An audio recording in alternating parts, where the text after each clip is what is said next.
Started. Well, firstly, welcome to the first Clover online session of 2026. We've got a jam-packed year ahead of us, so this is kind of our first Friday sessions. And those who are new to Clover, I think we've got a couple of newbies on the call. We tend to do these online sessions every other Friday, so the cadence will start from today, and then we'll be joining them. Just for the newbies as well, these sessions aren't your typical webinars. They are just a very relaxed online session where we talk about a particular topic. It'd be great if everyone can have their cameras on and chip into this conversation as we progress today. So it's not there are PowerPoint slides. We'll come off these in a minute. This is just a chat to an expert about a particular subject matter. So that's the format for today. We'll run this for about 35, 40 minutes. And then, as I said, if there's any questions, please ask as we go along, either through the chat on Zoom or just chime into the conversation. And we want to make this a collaborative session, not a one way chat. So let me just let Chris in. We are from our perspective, just going to do a quick poll at the start. So a poll is going to pop up if we can just kind of get a view of where everyone is on their kind of journey with these data platforms. That would be helpful. Just frame some of the conversation as we go, and I'll provide a Clover update towards the end where we'll talk about what's coming up in Q1 as well. Right. So where did this webinar come from? So Paul and I did a piece of data consultancy to help find a data vendor for one of our insurance companies, H2 last year. And where kind of data at the time wasn't really our subject matter, and we learned loads through it. Kind of data is more in Trevor's world. What we did started to see was there is kind of I'd say it's a cult of vendors who are either fully in the Fabric camp with Microsoft or have aligned themselves to Databricks. And not forgetting Snowflake, but this is what we're going to talk about today. And you can see how these vendors have, really drinking the Kool-Aid and, and taken one platform choice over the other. And it kind of the question we had was, how do you make that strategic decision? Because that's a decision you need to make first, because that then determines who you choose from a vendor perspective. That one of the vendors we worked with last year had strategically built their office next to the Databricks London office in West London because they wanted to be close to Databricks. So it does feel quite kind of culty and when kind of Paul and I were woken up to this and talking about this problem matter, I started seeing a lot more memes on LinkedIn, and it feels like this battle is being played out in memes, and because I'm seeing these and reacting to them and liking them, the LinkedIn algorithms feeding me more of these. But these are just some I've seen over the past 3 months. AJ obviously doing quite well, Jake Paul. The Fabric, and then Jake will talk about this later. But where I, through my ignorance, thought Databricks and Fabric were quite separate as platforms. Actually, they're not. So something was one of our learnings as well. So we've got data partners in Clover and in our community, and Synapse has been one of our trusted partners now for 4 to 5 years. Primarily, kind of working on the Power Platform side of Microsoft, and have as their business has evolved over the past 5 years, they've gone into different areas. I always thought that because Synapse were quite aligned to Microsoft, Fabric would be their platform of choice. And I was always kind of the opinion that they wouldn't even consider Databricks. But when I was speaking to the Synapse team a few weeks ago talking about the idea for this online session. I was corrected, and they actually take kind of an agnostic view and kind of work out what's the best platform of based on kind of the problem that the client's trying to solve. So hence the reason we brought Synapse here today. I'm going to let Jake kind of do an intro to himself and talk about Synapse, and then I will run the poll, and then we'll go into kind of a Q&A. But just a reminder, please do chip in with questions as we go through this. The success of these kind of online Ask the Expert events is where our community chime in with questions. All right, I'll stop rambling. I'll hand over to Jake to do an intro, and then we will jump into the poll and then the questions.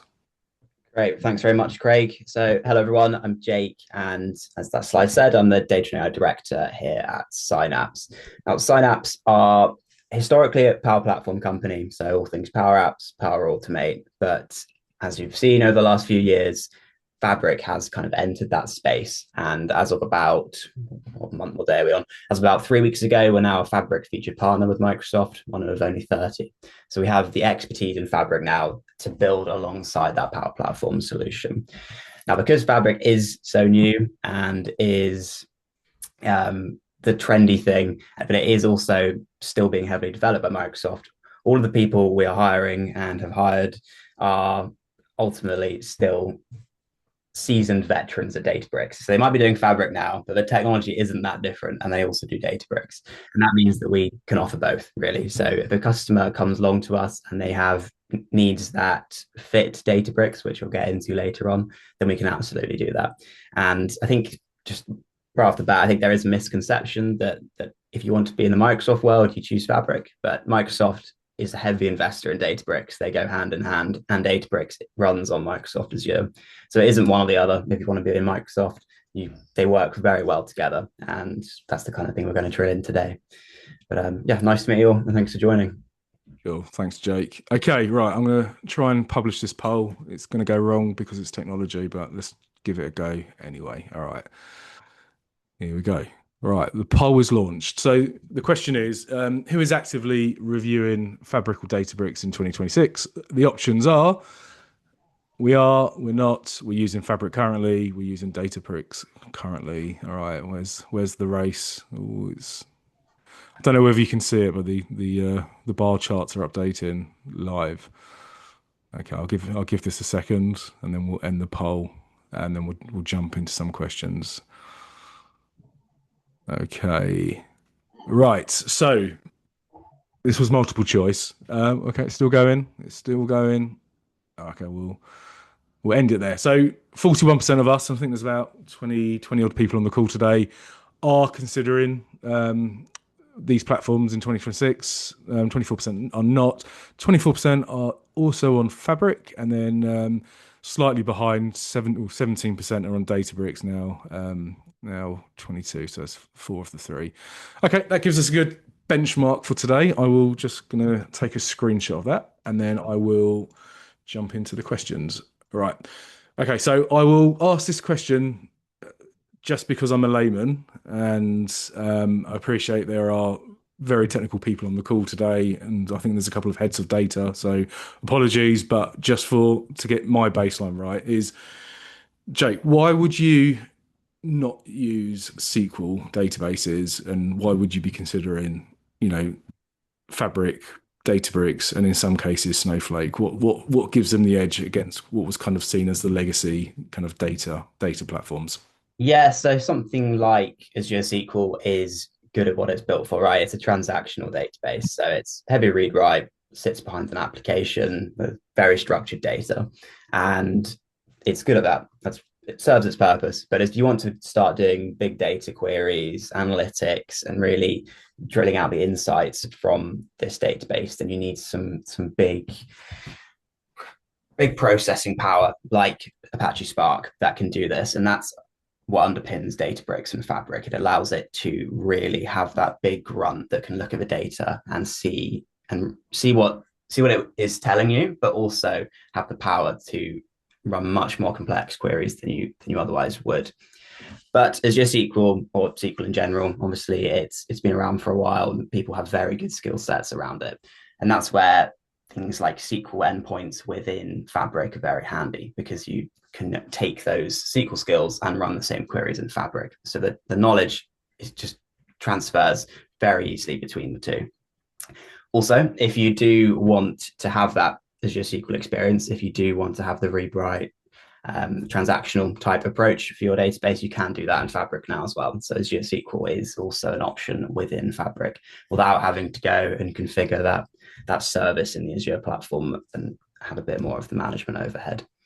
So in summary, if you want to be doing big data reporting, analytics, then you need to Grunt, and that comes through Fabric and Databricks and other things. Perfect. So what started this war of the memes?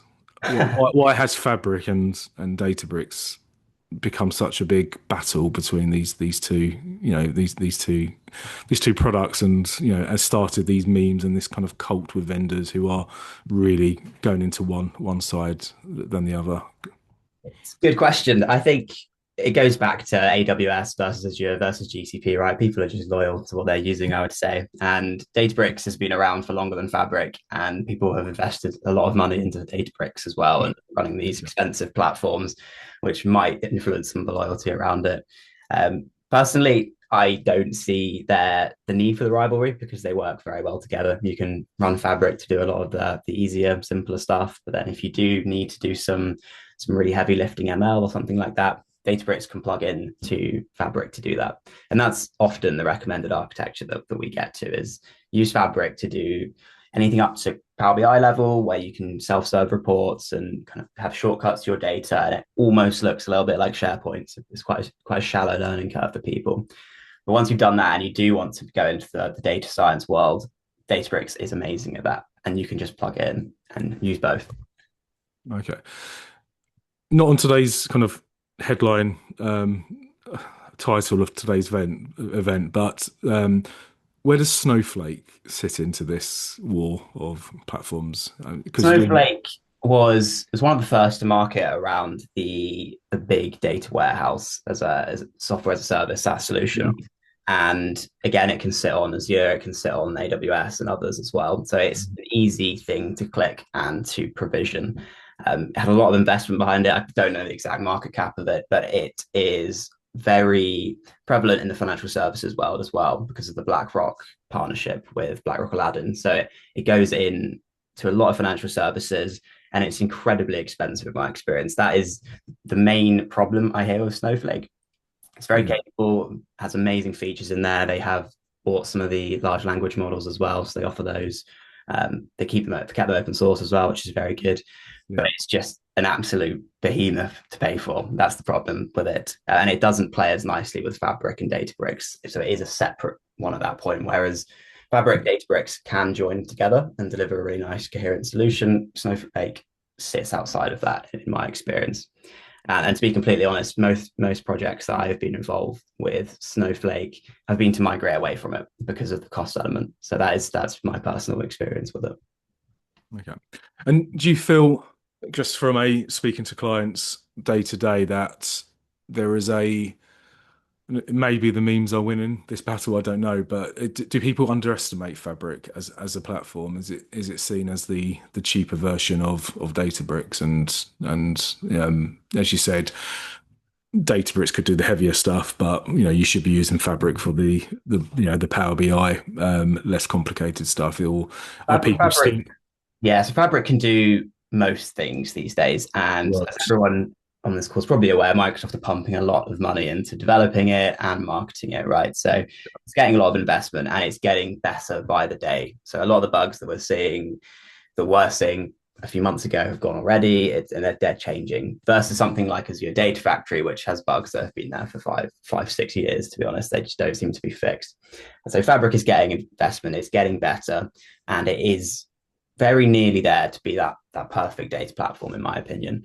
But it does, and it's not a misconception, it does lack at some of the very top end ML side of things, which is where Databricks fits into it. So I wouldn't say it's a misconception. I wouldn't say people underestimate what Fabric can do. I think, in my experience, the the market is kind of understanding where Fabric sits, and it's that easier solution, the software as a service solution to managing and viewing and processing your data.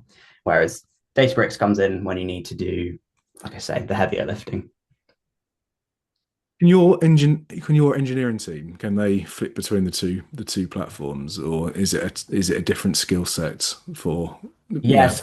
So the main difference then, from a data engineering perspective, it's Python notebooks and they just fit in. My data engineers probably wouldn't even notice the difference when they're writing. Right. Right? It doesn't really matter. Now, there obviously are some nuances to that, but at a very high level. But the main difference between Fabric and Databricks from a managing it as a company perspective. So Fabric is software as a service, it's SaaS, and you basically click a button and you pay a monthly cost and you get Fabric. Great. Yeah. You can do all of this. You can pretty much drag and drop. It fits into the Power Platform, right? So it's that kind of solution. And if you decide you don't need it, you can just stop paying for it as long as you haven't reserved a capacity. Now, Databricks is PaaS, so it's platform as a service. So you have to configure it. You have to configure the networking around it. You have to put it into Azure with subscriptions, resource groups, permissions, which is confusing if you've never done it before. And it's a much steeper learning curve, and it's a much higher cost to entry from a skill set perspective as well. So from a managing Databricks perspective, you then have to think about things like network routing, and ideally you need a DevOps team as well. So you need a cloud aware team to be managing it.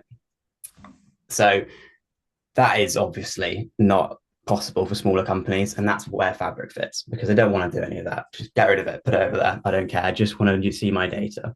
Whereas bigger enterprises that have that function, have really nice Azure landing zones and things like that, it fits in there very well.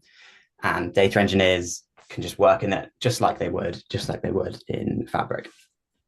But Okay. to kind of answer the original question, data engineers probably wouldn't notice the difference. But if you were a platform engineer, you would notice the difference a lot, because there's nothing to do on Fabric. Excellent. Right. And I know this is a hard question to answer because each use case is different, but commercially, where do you see things costing more, or what platform generally has a higher cost overhead to run? So Fabric is to a certain extent fixed monthly cost. You just pay that Fabric capacity, FSKU, whatever you get. Yeah. It's predictable. You know what you're going to pay for. So that can be a lot of money, but you can scale it down. So it can be as little as a couple of £100 a month. Whereas Databricks is consumption based. So you pay for what you use, and it's built in Databricks units, DBUs. And they are a bit of a dark art, to be honest. So it's kind of hard to figure out exactly what you're paying for, because when you run a notebook, under the hood, it's running a virtual machine in Azure, and you're paying for that. Yeah. So from a cost perspective, it's harder to manage, harder to govern, but it can be done cheaply as well. It's because you don't actually have to use some of the stuff that is running under the hood. However, like I said in the previous question, really, managing Databricks comes with that overhead of having a DevOps team as well. So you do have to factor that into all of it. And because of that, typically Databricks is the more expensive option. It fits into enterprises that can afford to govern that and have all of the guardrails that are required for running something like that at that scale. Jake, can I bring a question in from the audience? Dave Flashman, as when we're talking about comparators between the two. So thank you, Dave. Fabric's level of integrations, Jake, is there much difference there with? So David said that things such as Neo4j, which opens up the opportunity to use graph database technology for insights and analytics, but holding your data within your own tenancy. Yeah, that is one that's definitely benefit of Fabric, right? And Microsoft are doing a very good job of doing things that I wouldn't expect Microsoft to do, in that you can plug into sources exactly like the question said, but you can bring in AWS S3 buckets as well. So you can plug it in and have it there in one lake. That is definitely a benefit, and I completely agree with that. However, there are very nice integrations on Databricks as well, and things like their partnership with Fivetran mean that you can pull data from a whole host of different sources. So I personally don't think there's much difference between the two, but Fabric does definitely make it easier to do it. You just kind of click a few buttons and it's integrated. on that question, and it wasn't quite the question, but it's relevant.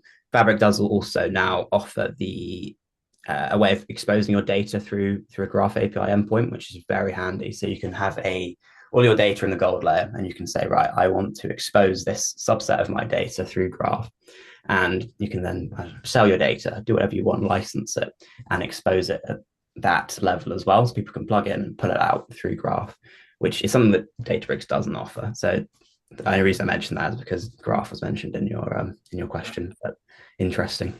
Thanks, Jake. That was going to be my next question, actually, was whether or not that there was an opportunity, which it sounds like there is now. Yeah, it's new in the last few months that's been released, but it is generally available now as well, and we're using it on one of our customers at the moment. Excellent. Okay, thank you. Thanks, David, for the question. We'll pause here. If there's any other questions at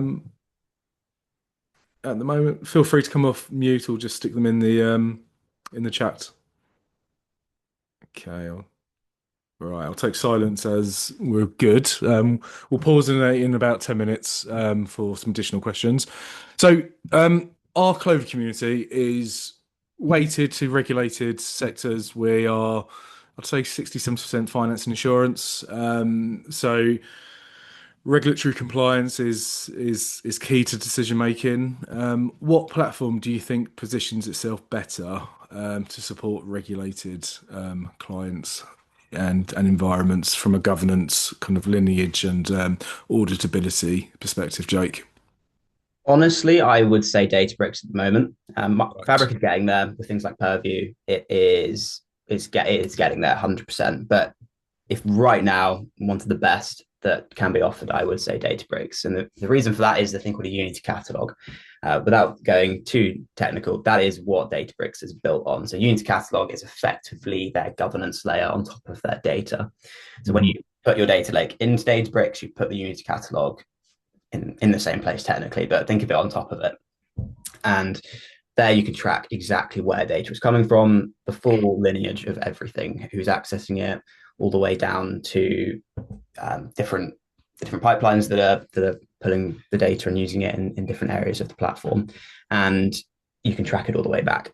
It is very neat, it's very effective, and it works, right? It hasn't been a new feature that came out last month. It's been working for years. So to answer the question, Databricks, if I had to choose one. But I'm not saying Fabric can't do it, right? I'm just saying if there was one or the other. But also from a regulatory perspective, let's assume financial services, right?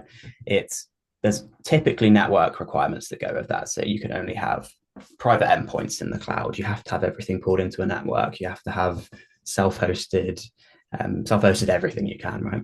Fabric makes that more difficult, and only recently in the last 12 months has that been an option. So you can now hit those InfoSec requirements with Fabric, but if you want full control, you will never get it with SaaS. You have to go platform as a service. You have to go Databricks to tick that box. So if you know that your cloud estate has a kind of a cloud ops InfoSec team that are pretty strict, then I think the way of making them happier is likely to go Databricks, so you get that control over it. Okay. Does that make it more difficult from a compliance perspective? As you mentioned, these two platforms can coexist within environments. I suppose the question is they can coexist, but one, from a regulatory perspective, one seems a bit more advanced at the moment than the other. Yeah, and case by case, to be honest, I wouldn't say there's any rules around that, but yeah, you now can integrate Fabric into networks. It's new, it hasn't really been tested at scale, in my opinion. So I would, if it was a very strict environment, I probably wouldn't recommend doing that approach. But if that was something that the customer wanted, we could make it work, right? It's not impossible, it's just not one of the easiest solutions. Sure. So it wouldn't be a IT event if we're not talking about AI. And when I asked AI for some good questions today, it asked me to ask this question on AI.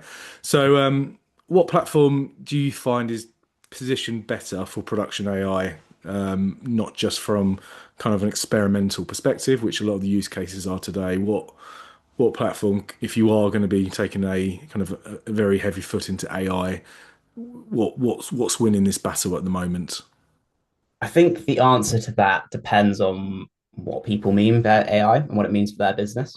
If Yeah. by that people want Copilot and they want to chat with their data, then Fabric is the obvious choice, right? It's Microsoft. It is perfectly integrated. You can use Fabric data agents to help with the engineering and get insights into it as well. Power BI offers the kind of chatting with your data functionality now to help create those reports. And you've got MS Foundry, you've got Copilot Studio that just plug into this really nicely. So if that's what you mean by AI, then that's the route I would go down. However, if you mean creating your own models and having potentially more of an open source approach to it, hosting some models that you've taken off Hugging Face and doing the insights with that, you have a better chance of succeeding in Databricks, I would say. And if you want to be, like I said right at the beginning, creating models with and doing them yourself, Databricks is the option, is the answer to that, in my opinion. Caveat to all of that, there is also some really nice AI integration in Databricks called Genie, which is, it kind of predates Copilot and it helps you do your engineering in there. It's very good as well, but I think Copilot is the answer for most people on this call, to be honest, and Fabric probably is the one for that. And how do you see, kind of outside of AI and looking more holistically at the platforms, how do you see them both evolving over the midterm, so the next 24, 36 months? What features, so what will give them the edge over each other? the Databricks has, as of I think very recently, they're a $100 billion+ company now, valuation wise. They've got a lot of investment, and most of that recent funding they've got is around their agent bricks capability. So they are massively investing into becoming agentic, as everyone is, right? So they want agents to be able to autonomously work with your data. Yeah, that's the route they're going down, and they're going less down the chatting with your data type approach, because I suspect they know Microsoft has got that pretty sewn up. So they're going down the agents, take the data and do something with it instead. So that's my opinion on where it will go. There's no public info on that, but that's what I would imagine. Whereas Microsoft is 100% going all in on Copilot, and that's the way they will go. I think they will make sure that Fabric and any data within Fabric makes Copilot responses better, grounds your data so that you can be chatting with it right now and asking questions about historic trends and data and things like that. So that's what I think will happen over the next few months. But I think the question was, 36 months? That's 3 decades in AI. Yeah, yeah, that's a long time. I don't know, but that's my that's what I would suspect would happen. Cool. Do you see any disruptors coming into this mix in the next 24 to 36 months? If there's investment going into Databricks, which once that goes public, I think that's a good buy personally. But if there's investment going into Databricks, there'll be investment going into disruptors who can do products maybe a bit less or just focus on particular elements. So do you see some smaller players coming through and entering this battle? I think there's a data platform called Starburst. I personally haven't used it before, but I keep hearing about it. People really want to be on with it. It's a slightly different technology under the hood. It uses Trino versus Spark, but it's a different technology, but same thing, right? And they are trying to do the SaaS data platform approach, and their benefit, or their USP rather, is that they are cheap, and that is what they're going with. I'm not sure it'll be a disruptor, but I've heard the name flown about. I've seen events, so they're definitely trying to do something in the market. But I would say from an enterprise, we want to do Power BI reporting type of engagement. I think Fabric and Databricks probably will be a factor for the foreseeable. Cool. And whilst they're in this kind of scrappy battle, what we've seen with Microsoft in the past, they will fund projects if you're a certain level. I'm assuming they're doing this with Fabric at the moment. And does Databricks have an equivalent where, if you were looking to do a project, they would look to sponsor some of it to kind of get you on board? Yes, in short, there's 2 avenues to Databricks funding. There is either using your Databricks account manager to do it, and the usual way, right? If you spend X, they might give you Y. Very similar to Microsoft, actually. But then the other way of doing it is around using a Microsoft account manager, because if you provision Databricks on Azure, you are spending Azure credits, and the Azure account manager gets the kickback on that. So it's in their interest that you spend money there as well. So there's two avenues of doing it. It's no different really to getting funding for a project using Azure SQL. It's the same approach. So you can do it, definitely. Excellent. All right, I'm going to pause for questions. Paul, do you want to read out the questions in the chat, buddy? Yeah, we have a couple of good ones that have come in. John Bozich, thanks. Good morning to you. In your opinion, Jake, which seems to matter more to the clients that you're working with, the low configuration pipeline that Fabric offers, or the flexibility and advanced engineering of Databricks tooling?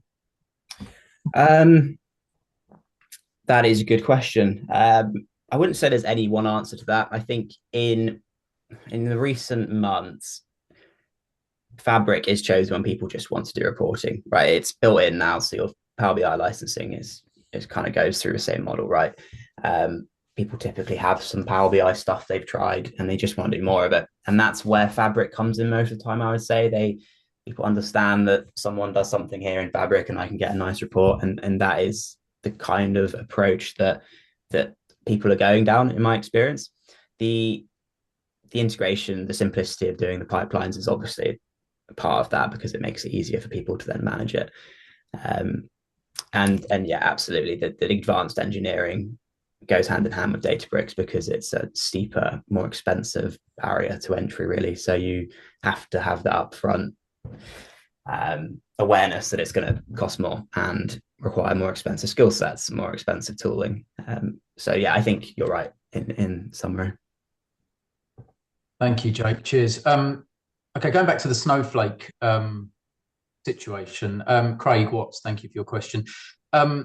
Craig shares a lot of data overnight with, using FTP and things like that for some of the custodians and some of the data services that they use. So they've got one live use case using SnowShare, but could this also be done using Fabric or Databricks? Yeah, absolutely. In Databricks, it's called delta sharing. So you share your delta table.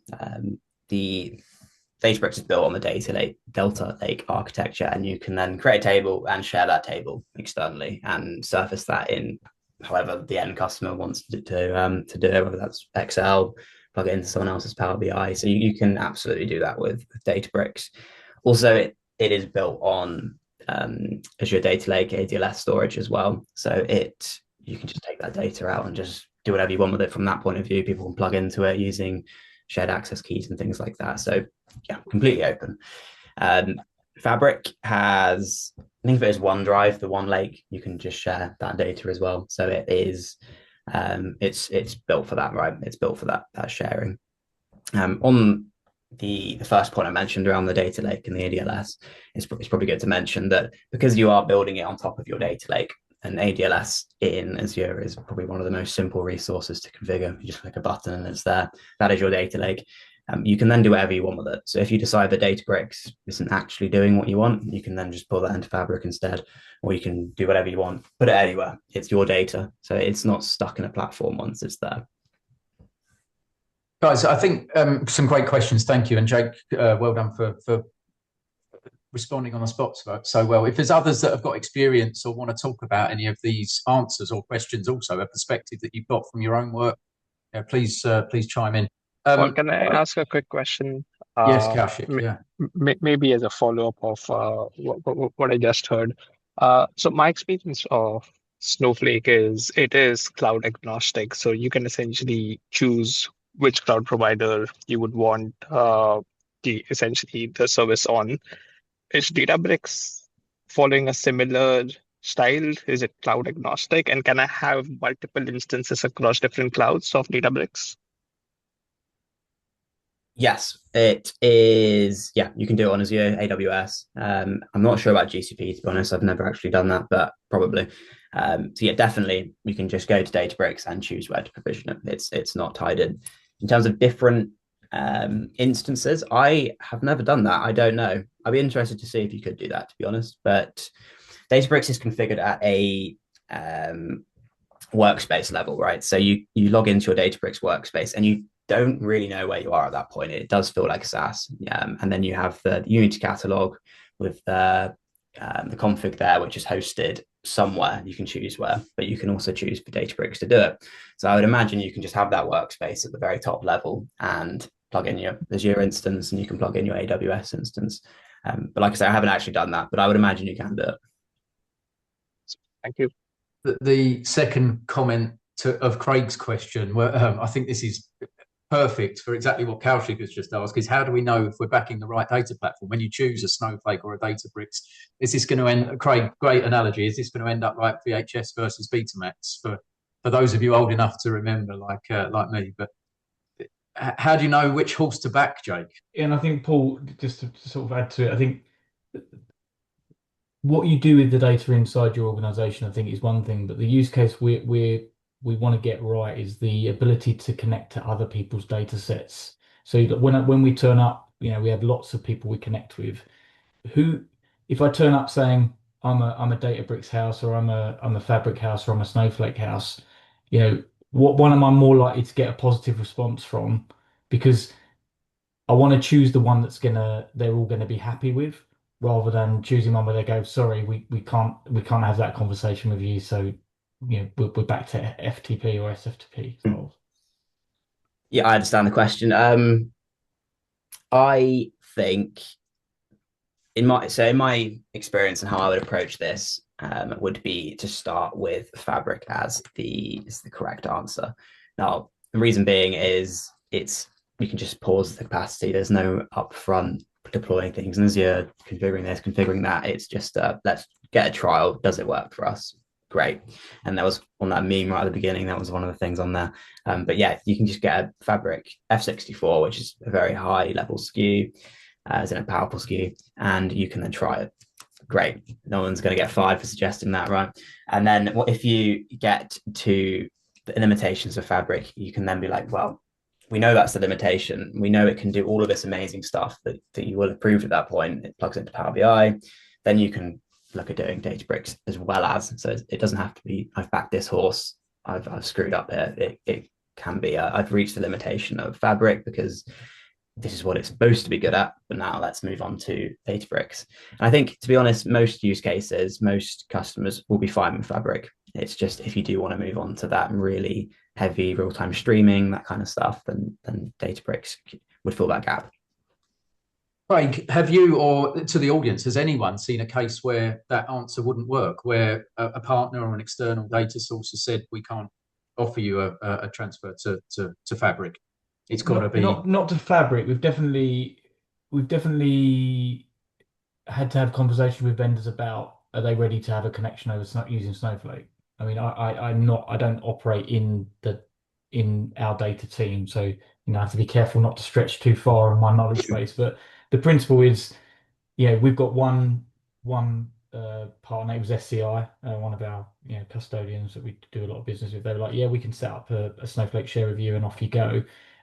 We do a lot of integration with Avaloq as one of our kind of back end systems that we use, and that they're not ready to do anything with Snowflake with us yet. So it's like having to go to each of them and have a conversation. So because they've got some setup costs, they're like, yeah, I'm not ready for this yet. So definitely seeing people willing to do it, but it's not an instant thing. That's my experience today, but I haven't asked for Fabric. It's more we're going around saying, can we share data over Snowflake with you? And has anyone else seen that limitation? That Snowflake is the least well adopted by external parties? Maybe not.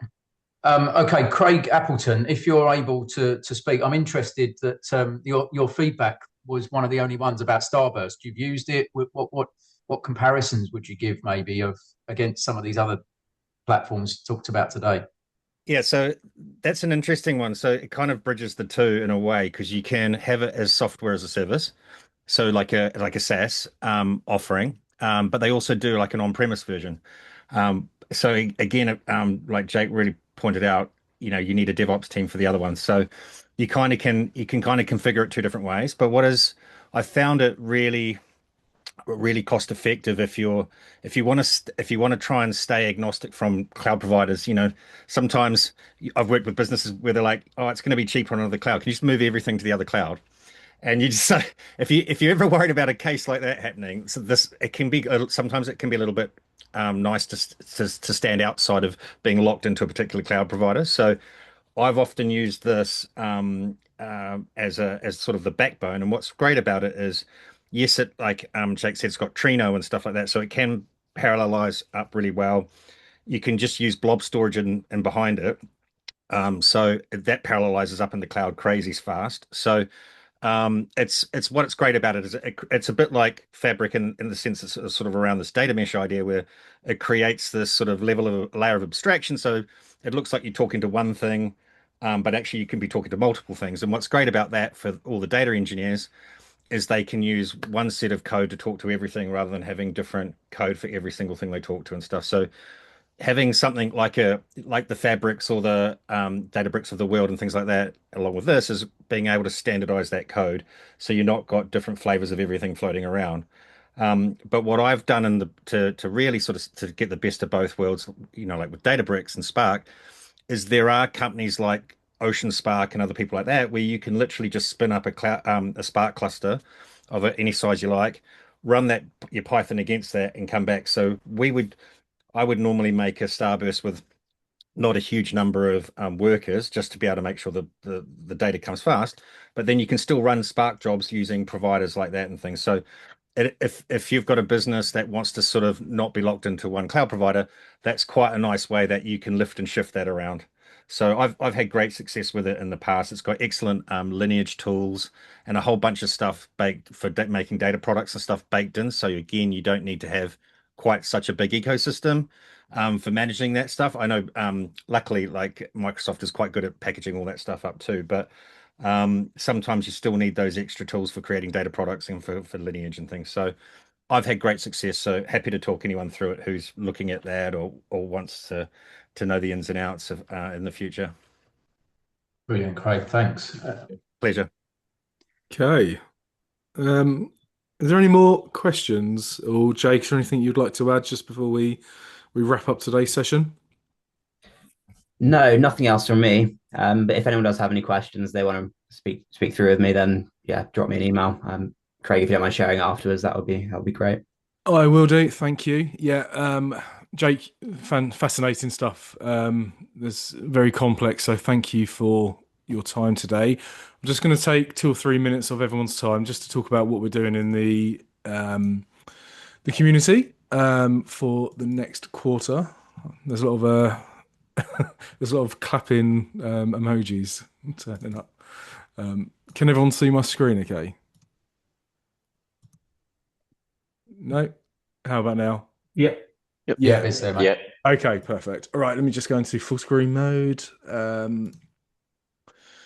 Right, so as mentioned, we're going to do every other Friday. We'll be doing a online session, and they'll be advertised in the WhatsApp groups and emails as part of our kind of communication cadence.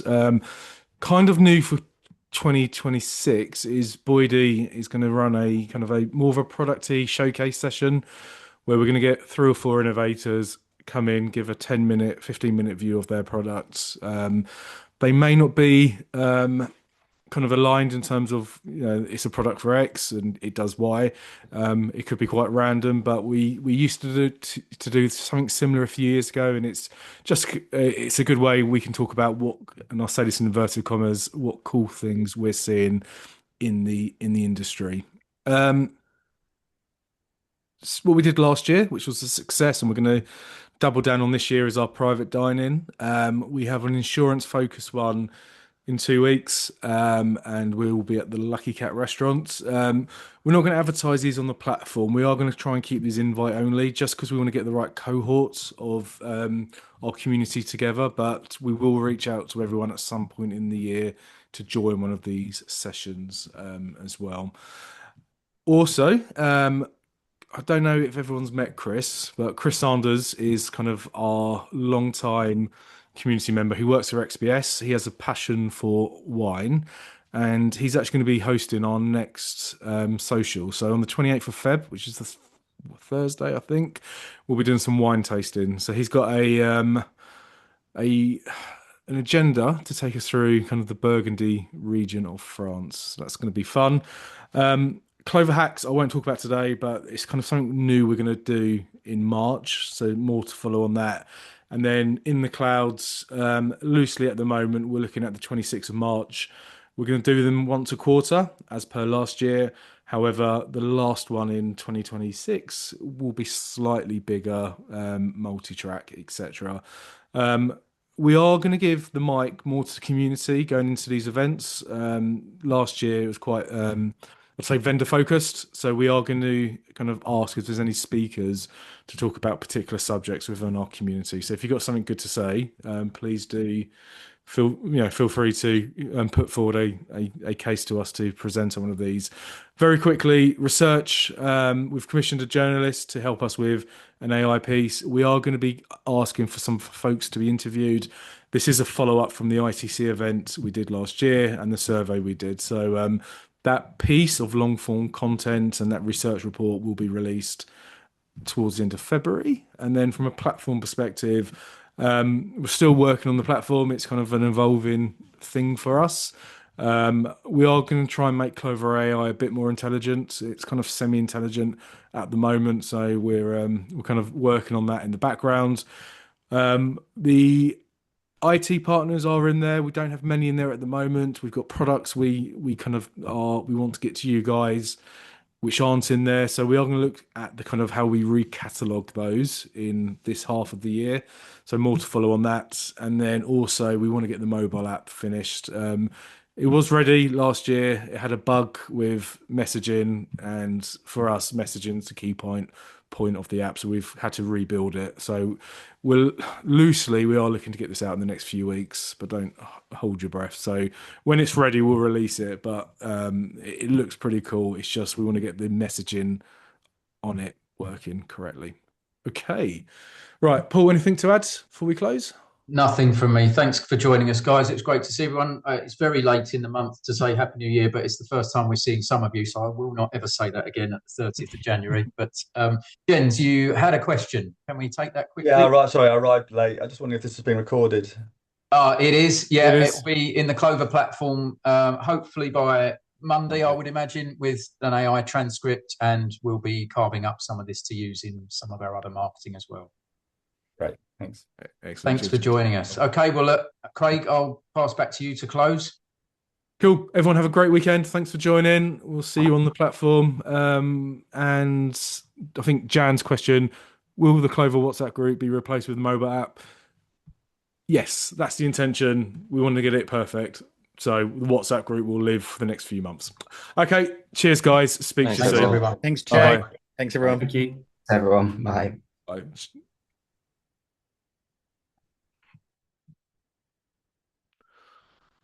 You still there, Boydie?